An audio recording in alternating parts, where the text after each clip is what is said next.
mondial bi. On va parler d'un jeune bi nga xamante ne jamono ji moom mooy affolé toute l'Europe muy El Hadj Malick Diouf.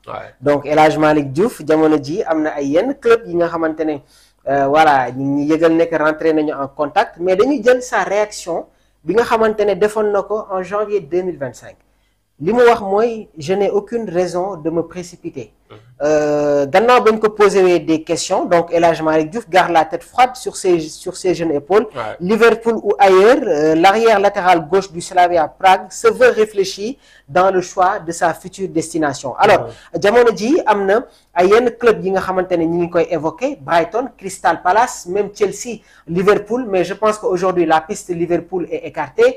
Gannaaw ba ñu recruter l'ancien latéral gauche de Bournemouth muy Milos Kerkez. Donc aujourd'hui am na ay yenn club yi nga xamante ne ñu ngi profilé wu mais El Hadj Malick Diouf est attentif à tout ce qui se dit autour de lui et il ne freine pas d'ignorer sa réalité de joueur très courtisé par de grosses écuries d'Europe. Li mu wax mooy l'heure de mon départ approche, je sais mais je n'ai pas l'intention de le faire. Dieu me montrera les chemins et dafa préciser que moom dafa am benn trajectoire. Nee na j'ai un programme tellement personnel que je veux être un footballeur comblé d'ici 2 ans. Parce que dañ tàmm di gis ay erreurs yi nga xamante ne certains joueurs daan nañ ko def. nekk ci benn équipe di compétir régulier nekk titulaire dem ci beneen club wala beneen championnat rek fay.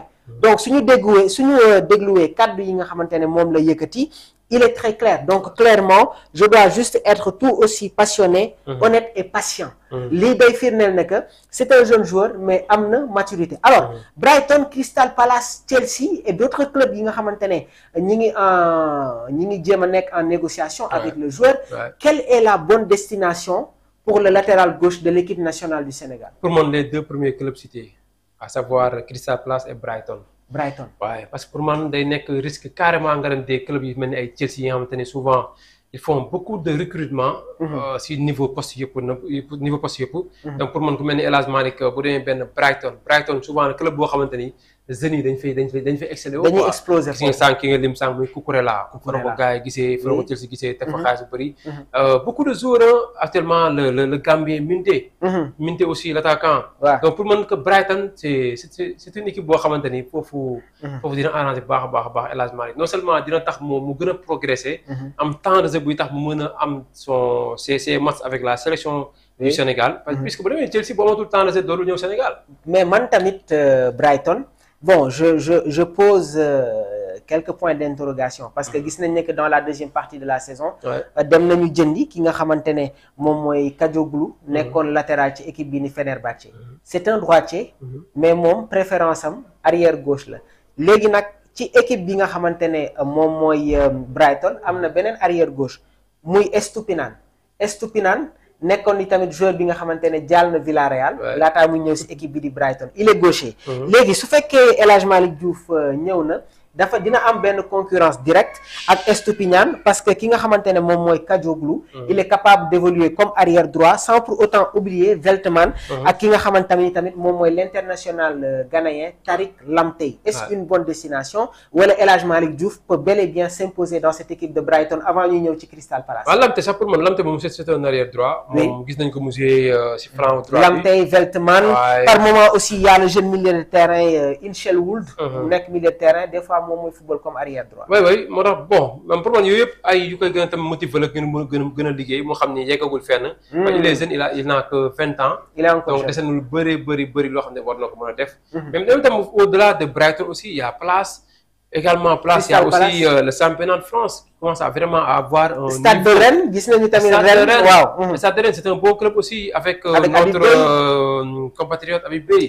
yow tamit moo fa nekk même s'il y a Michael Ngor Faye yow tamit tantôt mu défense à 3 yow dem excentré latéral gauche wala yenn saa mu ne si axe bi mais bon pour moi avec El Hadj Malick même bu dee en France tamit mën na fa am beaucoup de choses à apporter. Un point très important parce que Habib Beye bi mu ñëwee.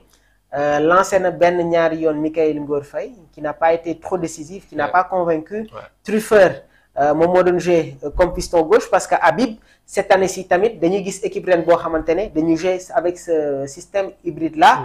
léegi Mikayil Ngor Faye est-ce qu'il va s'imposer dans cette équipe du stade de René mais on va toujours rester avec l'actualité El Hadj Malick Diouf. Ouais, mais Mikayil Ngor Faye. d'abord pour Mikayil Ngor Faye pour man année la boo xamante ne war na see jéem a wane boppam parce que daaw ba Habib Beye ñëwee si les 11-12 dernières journées. jëlee saa René fekk ko si suuf ba yéegal ko. ñu bëri xam nañu ko si mere si lu Mikayil Ngor Faye amul temps de jeu mais pour man sentiment amul si club même bu fekkoon Mikayil Ngor Faye doom bu mu jull si boppam sax bu fekkee wanewul dara du ko fa teg. Habib Beye dañ ko tegoon pour def ko benn objectif boo xamante ne c'était pour faire sortir Rennes de la zone de la zone rouge. raison pour laquelle moom si les meilleurs la ren teg gisoon ne Mikayil Ngor Faye may na ko tout le temps de jeu mais convaincre ko carrément pourquoi pas du ko teg si banc bi loolu danañ avancer l'équipe bi.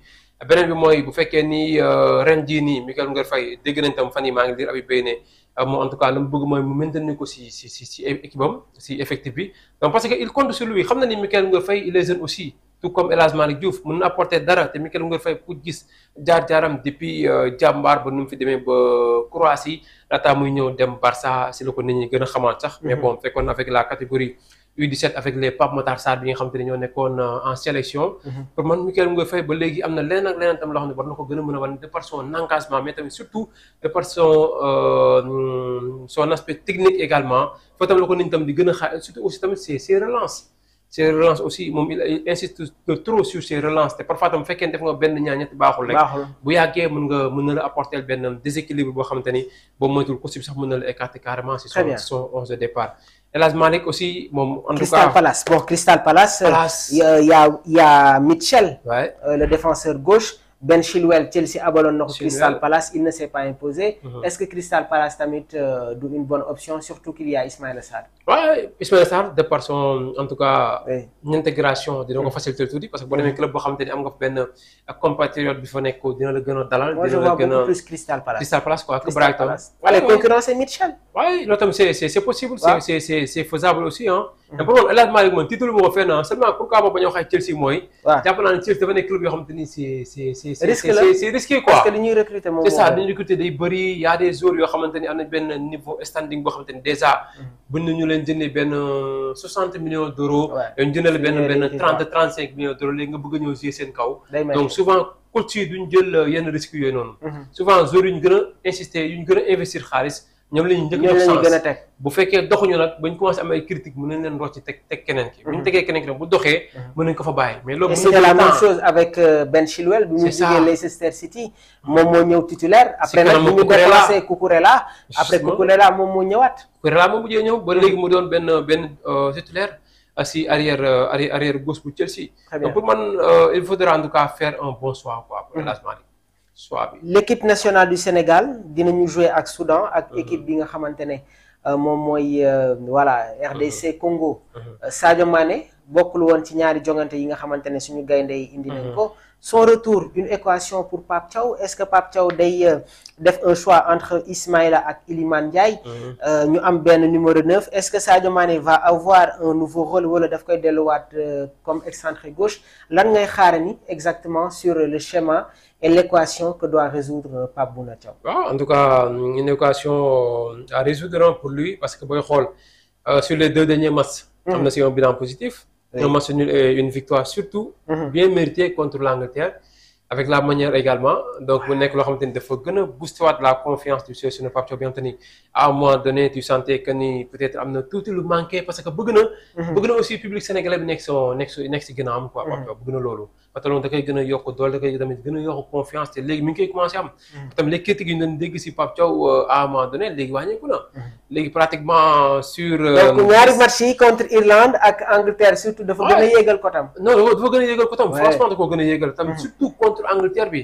deuxième mi-temps contre Irlande bi te tamit gis nañ parce que premier mi-temps bi c'était normal parce que dafa jël yenn jeunes may leen temps de jeu. léegi Lamine Camara bàyyi la ñu titulaire. tamit mënoo tamit woo yenn booy c'est ça mënoo tamit woo yenn booy di leen bàyyi si banc bi toujours rek. Pape Thiaw war a contre Irlande mais comme que c'est un adversaire boo xamante ni pratiquement booy xool si classement FIFA Sénégal la ko jiitu fopp.